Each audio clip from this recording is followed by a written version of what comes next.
Breaking news, a Ukrainian drone is now impacted in the center of Russia, in the heartland, being Moscow, the capital of the country. It's taken out the side of a high-rise and in the process terrified the Russian people, realizing that they themselves, as a civilian populace, are now completely up for grabs from the perspective of the Ukrainian military. Not only are they now going past the point of bombing the Kremlin as they did in early May, it's now clear that what they will be going after is civilians, much like how Russian soldiers have done in Ukraine. From the Ukrainian perspective, this is perfectly justified because they believe the actions taken against them were wholly unjust. Therefore, they believe the actions taken against their persecutor would be wholly just, no matter how unjust it may be on the moral structure. So, this is going to be terrifying because this will only lead to further escalation, which will then possibly push the fact of a further hot war, which the United States and NATO getting even more involved in this, possibly sending more money, sending more drones so Ukraine can bomb Russia with our drones, and then in the pursuit of doing so will only escalate the possibility of World War III even further. Let's go ahead and jump into this and see what's going on. We'll go ahead and play the video of the drone crashing into the building here in just a moment. Let's go ahead and get into the footage. We have the drone impacting the side of the high-rise in Russia, straight in the heart of Moscow. We see these people are just walking casually. She's recording. She's checking out the beautiful high-rises. Seems like a pretty night, clear skies, average standard day, nothing out of the ordinary, and then you see the drone. Must be terrifying. I can only imagine.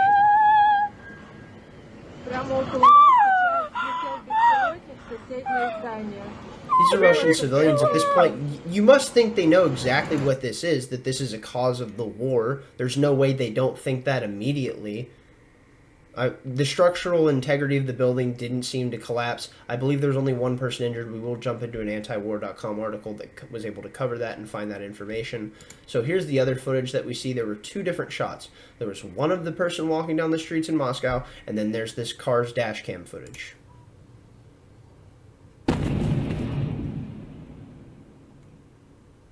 Shockwave strong enough to set off the alarms of these cars. This person stops. I would assume they go to get out and pull over so they can see what's going on and see the actual explosion itself.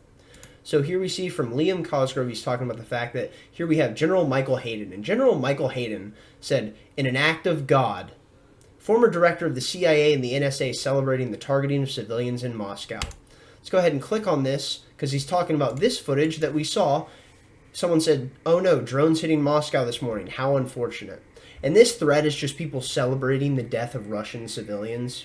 As if the fact that people that want this war to end are sitting there celebrating the fact that Russians are dying in mass and Ukrainians are dying in mass. Like either of these is a good thing. The fact that you would celebrate the death of innocent people just shows how despotic and unsalvageable politics has made so many of you. And you should really take a stern look in the mirror to see if the fact that you may actually, in fact, be the baddie. Here we see from the AFP, it says, breaking, Zelensky says war coming to Russia after Moscow drone attack. Update, Ukrainian President Volodymyr Zelensky warned on Sunday that war was coming to Russia after 3 Ukrainian drones were downed over Moscow. Sunday being today. Gradually, the war is returning to the territory of Russia, its symbolic centers and its military bases, and this is an inevitable and natural, absolutely fair process. Its military bases? Alright, I understand that entirely. I really do, because the whole principle of all's fair in love and war, despite the fact of how completely despotic and horrible and awful warfare is. You're going after Russia's symbolic centers. You're going to go after the Kremlin again next. You're going to pull some Mission Impossible style stuff with the bombing of the Kremlin. You're going to see if you can really get it that far. The thing that I can't get over with this is the fact that it's like, yes, this is justified to completely destroy and demoralize the Russian people. Well, this is just going to be further ginning up the argument behind the Russian people, saying that it's further valuable to demoralize and destroy the Ukrainian people and go after Ukraine's symbolic centers and further decimate Ukraine's military capacity.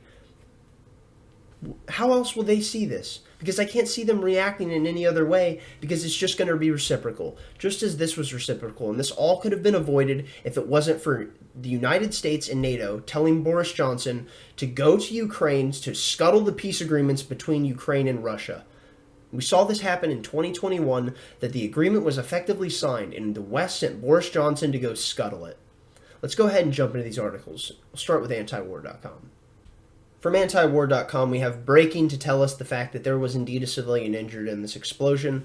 If you want, for the most part, non-biased nonpartisan news when it comes to anti-war foreign policy perspectives, when the achievement and the goal is always peace to find that end. Can't recommend antiwar.com enough. A lot of great objective reporting from this website. You could find out a lot of new stuff every single day by simply pulling it up and checking what the article headlines are. So, here we see Russia says one civilian injured in Ukraine's drone attack on Moscow. Ukraine's Air Force says the purpose of the drone attack is to impact those in Russia who feel the war is distant. A civilian was wounded in a Ukrainian drone attack on Moscow early Sunday morning, Russia's TASS news agency reported, citing Russian emergency services. Which, who knows how much you can actually afford to listen to Russian state media, but again, we're talking about the injury of a civilian. If they were actually going to blow this out of proportion, they would have pushed this to the point of saying a large amount of people were injured. So we see the Russian Defense Ministry said that 3 drones targeted the Russian capital. It said that 1 was shot down and 2 were suppressed by electronic warfare. Capabilities and crashed into a building complex in Moscow's business district. The TASS report said that the wounded civilian was a security guard. The incident marks the 3rd Ukrainian drone attack on Moscow within a week. The Russian Defense Ministry said that it thwarted a drone attack that targeted the capital on Friday with no casualties reported. Which, this isn't even the first time a drone attack has actually gotten into the heart of Moscow, when we saw the drone bomb strike the top of the Kremlin, and that seemed like it was just a small little quadcopter carrying a payload, but nonetheless, it is a strike at the heartland of Russia, much like how Russia has been striking at the heartland of Ukraine. There's always something flying in Russia, as well as in Moscow. Now the war is affecting those who are not concerned. In that sense, no matter how the Russian authorities would like to turn a blind eye on this, they're saying that they have intercepted everything. Something does hit. So it doesn't matter how much they try to stop every single thing that they can intercept. There's always going to be something that gets through. A few hours after Sunday's attack, Ukrainian President Volodymyr Zelensky said that the war in Ukraine was gradually returning to Russia. Ukraine is getting stronger, and the war is gradually returning to Russia's territory, its symbolic centers, and its military bases. This is inevitable, natural, and absolutely fair. And from the Ukrainian perspective, you can see how that would be the case and how he could justify that. After a Ukrainian drone attack that targeted Moscow on January 24th, Ukraine's military intelligence said that such operations will continue and increase in scale, which they clearly have. The New York Times reported in June that the Biden administration was no longer concerned about the risk of Ukrainian attacks inside Russia escalating the war. And why is that? Because the United States and the Biden administration are completely okay with funding this war till the end of time. Doesn't matter if we bleed Ukraine completely dry and completely make this country nothing more than a desolate wasteland that's been destroyed, much like how it had been destroyed prior after World War II, when Hitler completely annihilated this entire stretch of land, which was one of the massive food production centers for the entire Eastern Europe bloc. But nonetheless, that doesn't matter, because we just got to make sure that we can keep the war going so we can bleed Russia dry. It doesn't matter if we flatten Ukraine, as long as we can bleed Russia dry. Newsweek says that the video shows massive explosion in Moscow after a reported drone attack. So, dramatic news footage circulating online appears to show an explosion in Moscow after the Kremlin accused Ukraine of a new drone attack on the capital. The Russian Defense Ministry said in a post-telegram early on Sunday that Moscow was attacked with 3 Ukrainian drones, in what was at least a series of drone strikes that the Kremlin has blamed on Kyiv. 1 drone was shot down by the air defense system in western Moscow, the ministry said, with the 2 further unnamed aerial vehicles suppressed by electronic weaponry. These drones lost control and crashed into a non-residential building, the Russian government said. The buildings of 2 office towers were slightly damaged, Moscow mayor said. So what we see is we can at least give the Russians credit in saying the fact that, no, this wasn't their attempt to suicide bomb a drone and strike the side of a building and cause a major impact. It was like, no, we made it inert intentionally, and then that led to it crashing into the side of a building and injuring a civilian. So you have to give the Russians credit for this at least. The one thing that I can't give credit for is the fact that Ukraine is now targeting civilians. But I also can't give credit to the fact that Russians targeting civilians, because there is no justified action that leads to the persecution of an innocent person. So, in one clip we see posted by Russian news channel Baza, the orange flash is caught on a dashboard camera of a vehicle that appears to be in the area of the explosion around 4 a.m., which we've already watched, and then there's the other footage.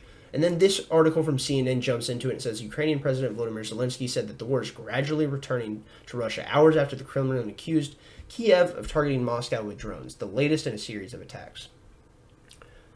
I can't get over this because it's saying, oh, it's gradually returning to Russia. It's like, yeah, and it's going to exponentially increase in scale, and it's only going to get worse, and we're going to continue to fund it, and NATO's going to continue to fund it, and we're just going to send more and more money and billions upon billions of dollars, and it doesn't matter because it doesn't give you a vote, and you have no option to choose on what happens with the finances that come from your tax dollars, No, it's just going to go ahead and be siphoned away from you. And if what they'll do is they'll print the money and they'll send it, and that'll devalue your dollar, or they'll tax you for it and take money from you that way. And if they're taking money by printing it, they're inflating your currency, and that's just another subtle tax. So you're going to be taxed into the end of the earth to go ahead and pay for a war 6,000 miles from your border, and you're going to like it. Let's go ahead and end it here. That's all I've got for this. Give this a thumbs up if you liked it, a thumbs down if you didn't. Leave a comment telling me why I'm wrong about everything you think I'm wrong about in the comment section below. Stay great, stay lovely, peace out.